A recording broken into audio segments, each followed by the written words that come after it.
tonight. Canada is celebrating its first National Ribbon Skirt Day, inspired by a young Indigenous girl in Saskatchewan who stood up for herself and her culture. Also, RCMP are warning about a sexting blackmail scam making the rounds in Saskatchewan.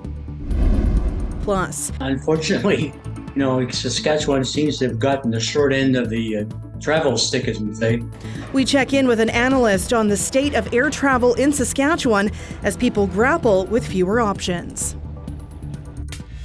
This is CBC Saskatchewan News.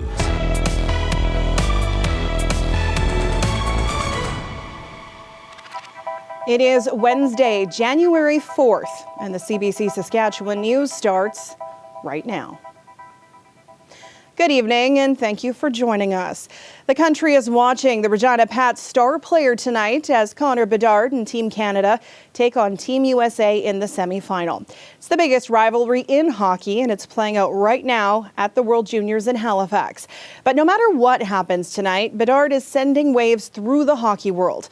Daniela Ponticelli has more on his impact in Saskatchewan and beyond. Stolen by Stankoven, in for Bedard, here he comes, scores!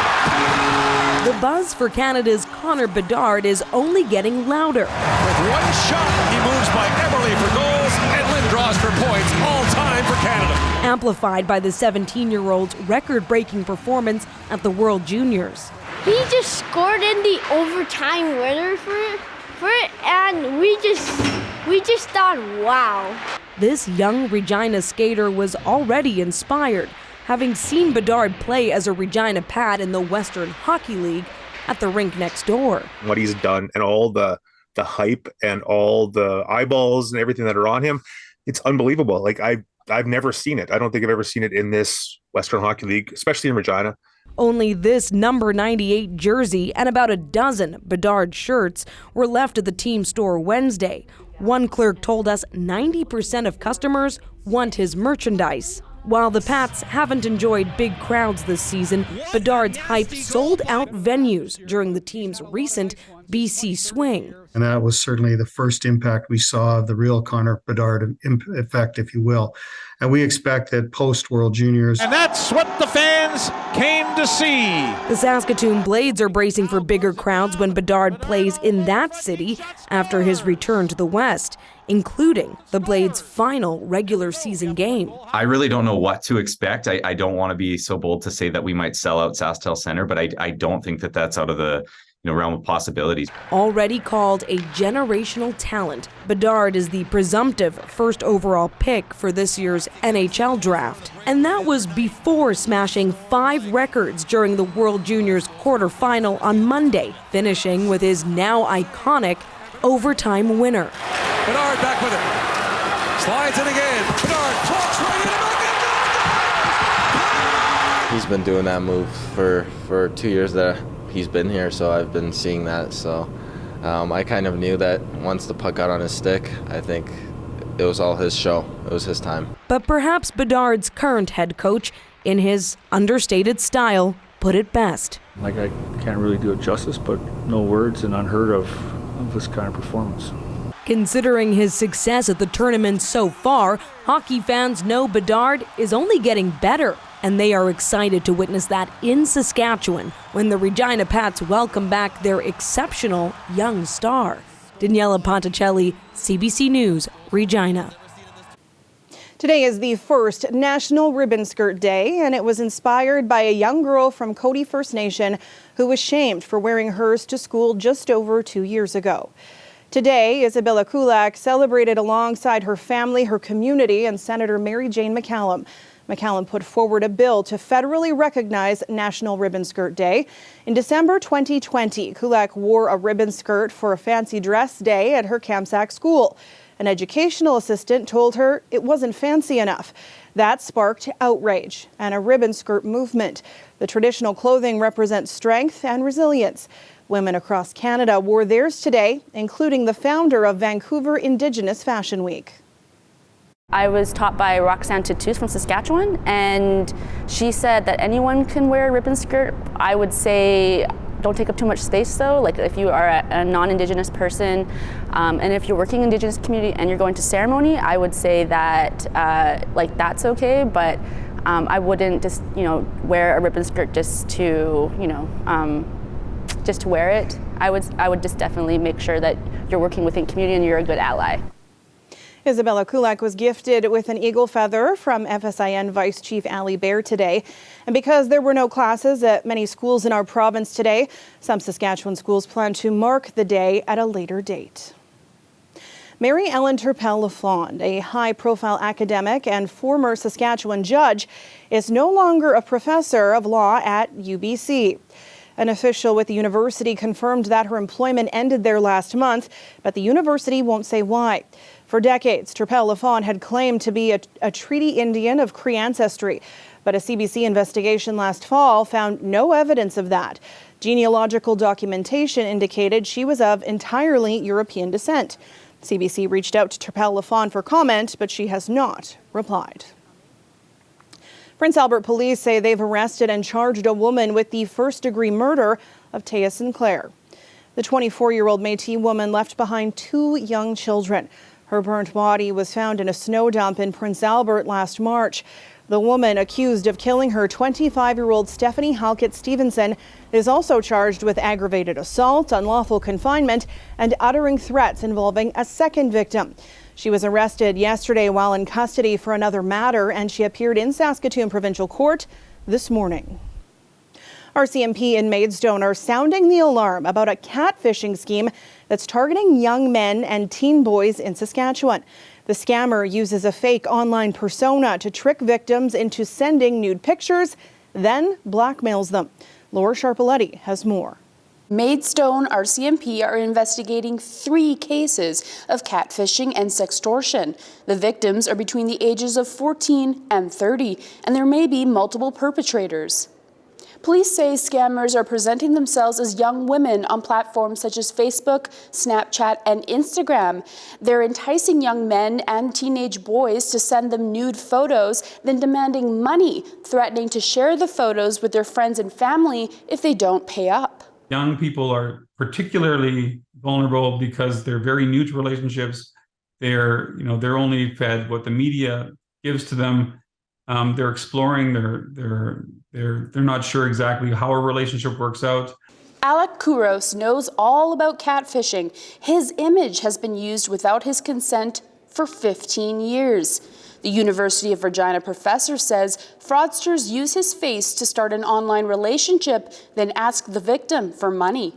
I'll get someone who's fallen in love with some version of me out there, and who's lost a lot of money. So it's a lot less than it used to be, but it's no longer daily, but still it's very significant. RCMP say the 3 Saskatchewan cases were reported between October and December 2022. What they'll do is they try to build a general rapport, and they'll send the victim sensitive images and then entice the victim to send sensitive images back to them. A digital media literacy expert says 2 out of 3 times a catfisher is someone who is known to the victim. In other cases, the catfisher could be from outside the country. If the perpetrator is targeting other people in the friends list or the contacts list of the initial target, it's quite likely that those are people who are going to be nearby, who are going to be in the same community. RCMP say people should be vigilant about getting unsolicited text messages. Search online to make sure the person posts regularly photos and messages, and be wary of anyone who is a new user and does not have an online history. Laura Sharpaletti, CBC News, Regina. The chair of the House of Commons Transport Committee is calling on Sunwing and Via Rail to publicly explain what caused the travel chaos that affected so many Canadians over the holiday season. Peter Schiefke says Canadians deserve answers for what he calls unacceptable delays and cancellations. Meanwhile, Sunwing says most of its passengers who were stranded overseas are now home. In a statement, it said all its scheduled recovery flights are complete and that, quote, any remaining passengers in destination are those who are rescheduling previously missed return flights or enjoying longer vacations. Here in Saskatchewan, people who had planned vacations for this month are still waiting on refunds and figuring out if they'll get to travel. This is the latest blow to the travel industry in our province. For more on the state of airline travel in Saskatchewan, we're joined by John Graddick. He's a lecturer at McGill University and an expert in aviation issues, regulations, and passenger rights based in Montreal. Thanks for being here. My pleasure. People in Saskatchewan are seeing fewer and fewer direct flights. We lost Calgary through Air Canada and previously Chicago and Denver. What do you make of the air travel situation in Saskatchewan?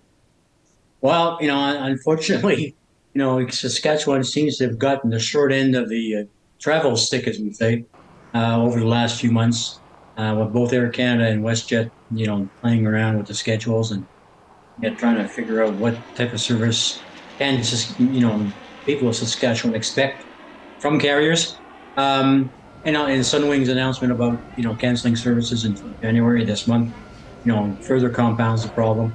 I think that what's happening in the Canadian aviation industry is that we have a significant issue with inflation, with cost controls, and with the need for carriers to really examine their flight schedules and understand can they continue to operate the schedule that they have? And, I think the decision that was made by Sunwing is really one of economics.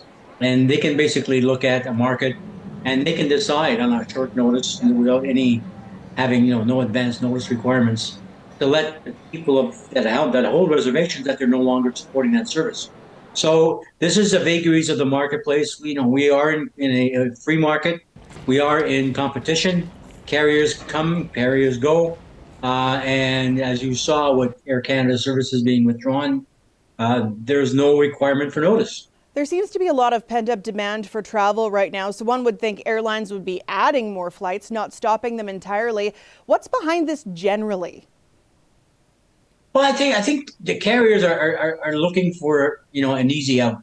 They don't want to work too hard for that revenge travel market. They know that the larger markets, when it's Toronto, Montreal, Ottawa, or Calgary, Edmonton, Vancouver, those markets, basically, there's a lot of demand for travel among those points. And it's a lot easier to operate. There's a lot more, it's a solid market that can fill airplanes up pretty quickly. Right? So I think that, what's happening is that, they're going after the low-hanging fruit in terms of air travel market. They're going after the easy markets. They're not going after the tougher markets. Not that Saskatchewan is tough. I can get people off the couch in Saskatchewan pretty easily to fly on airplanes, and I just price it. But the carriers, are not that creative, unfortunately. And so there's no incentive for them to basically try to stimulate the market in trying to get more people on airplanes. They're just going after the easy way out, which is basically suspend services and then increase services, in fact, to other city pairs in Canada. We look next door, where Manitoba used public money to help WestJet add more direct flights, including one to Los Angeles. Is that what Saskatchewan should be doing? It's an option. It's something that, you got to be careful. You're going to slide down the slippery slope. That why do you give it to a new carrier operating, Saskatchewan to Los Cabos? And, why aren't you giving the same offering to carriers operating between Saskatchewan and Alberta? So there's a bit of a risk that you might be opening up a can of worms by offering it to one carrier or not the other. If I go from Regina to Las Vegas or Saskatoon to Las Vegas, probably a good route, a good market to play in, because I'm not cannibalizing anything. So that's an example of a route that you may want to consider providing an incentive to carriers. And the Winnipeg situation was not cheap. It's going to cost the Winnipeg Airport Authority and Winnipeg Manitoba government some dollars and cents. So there has to be a will by both the airport and by the provincial government in this case.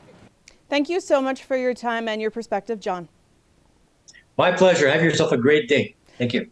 John Graddick is a lecturer at McGill University and joined us from Montreal. A Regina Animal Rescue Organization says the discovery of 11 abandoned puppies earlier this week has prompted a rush of foster applications. CC Rescue posted a video yesterday showing the puppies trapped in a basement with only water, but no food. The dog rescue group didn't have enough foster homes, but that quickly changed after its appeal for help. Hi, guys.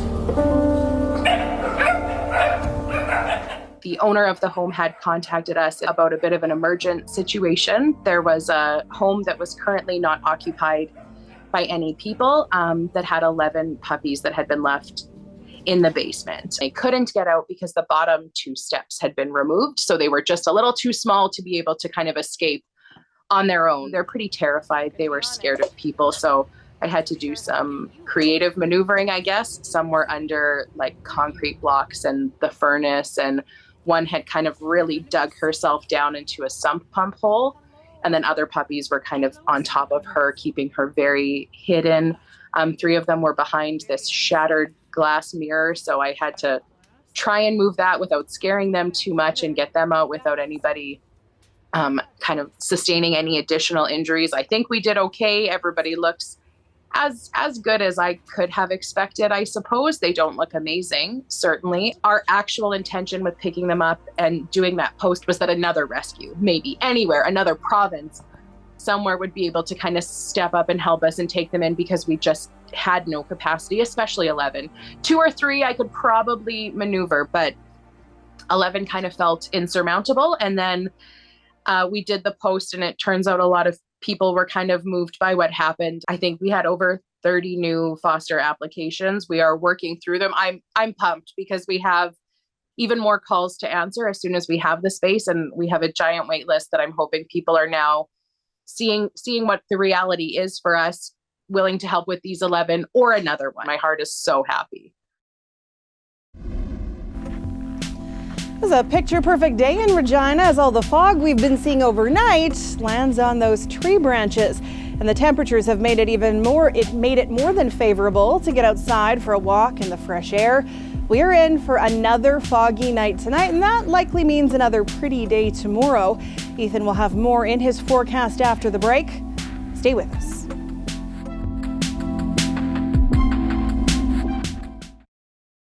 This weather update is brought to you by Capital GMC Buick Cadillac. 22 model clear-out is on now.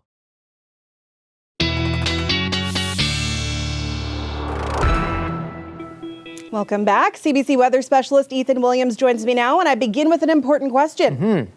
Is it hoarfrost or rime frost on those trees? It is neither. It is, you combine the two. Rime ice, how about, for that? Rime ice, a little bit thicker than hoarfrost, and occurs when we get this fog when the temperatures are below freezing, and it creates those really picturesque, foggy, frosty conditions. We'll have a few photos of those a little bit later for you as well. But all the fog creating a little bit of problems, because we do have an advisory now in effect for portions of west central Saskatchewan, Kindersley, Rosetown, and the Battlefords, and in the Regina area as well. And in Weyburn, Estevan, Carlisle, Oxbow, Carnduff, the fog advisory has not ended for you actually throughout the entire day. So this is just a continuation now of this advisory through the night tonight. And current visibility right now is actually worst in southwestern and west central sections of the province.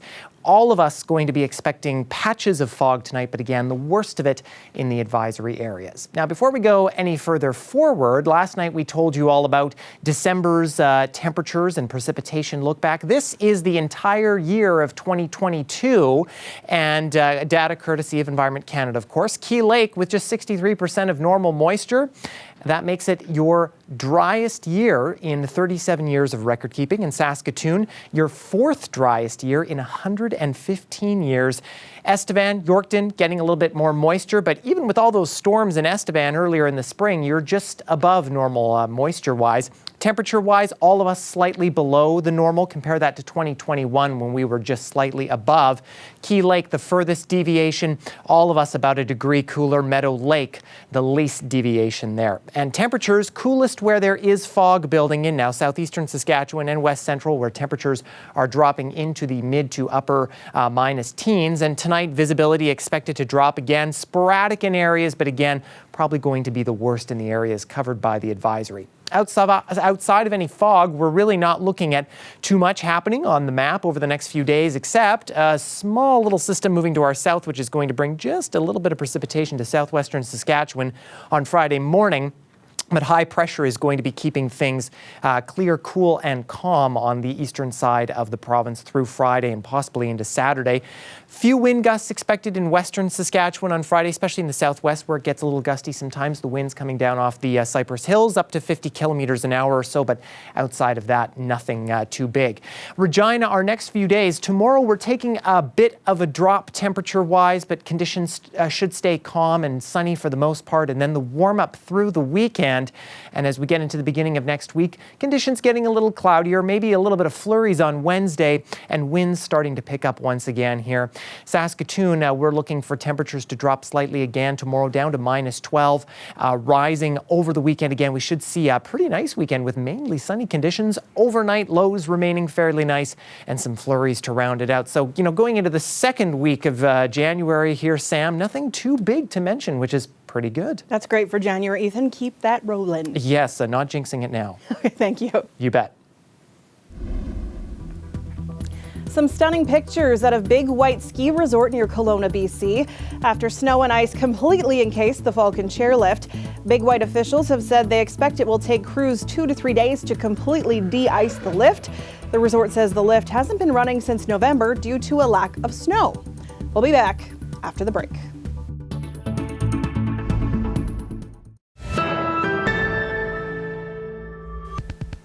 The funeral for slain Ontario Provincial Police Constable Greg Pershala was held in Barrie, Ontario today. The 28-year-old officer was killed in the line of duty on December 27th.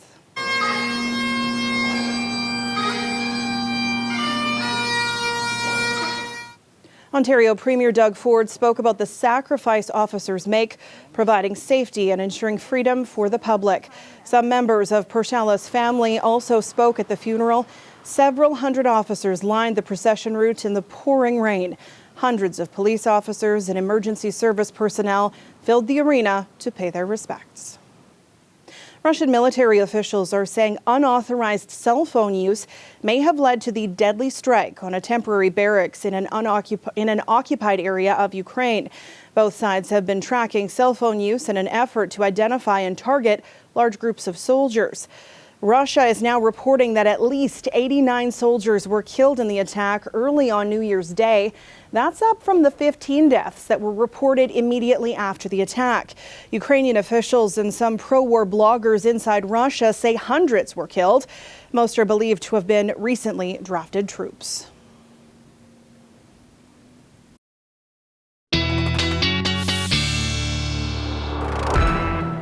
And Ethan is back with one last look at tonight's weather. Very foggy weather in Regina, where we are under that fog advisory. -14 by the time we get to tomorrow morning. Likely still some fog patches in there burning off, hopefully by the noon hour. But we're dropping in temperature to -15. A little cooler day in store for us. Wind's not that bad, though. Saskatoon not under the advisory, but some fog patches possible tomorrow morning. Your temperature will rise, though, as you get to the noon hour. Gusts close to 20 kilometers an hour. Lots more of that rime ice where it came from, likely tomorrow as well. Martin grabbing this great shot out of his door in Vanguard, and you can really see it here in this close-up from Susan that she grabbed in Regina. And of course, as always, you got photos of rime ice and a whole lot more.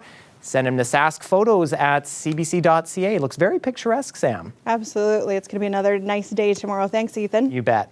And that is it for us tonight. For News Anytime, you can always head to our website or subscribe to the CBC Saskatchewan YouTube channel. Glenn Reed will be back with more local news tonight at 11. Thanks for watching. Have a great night.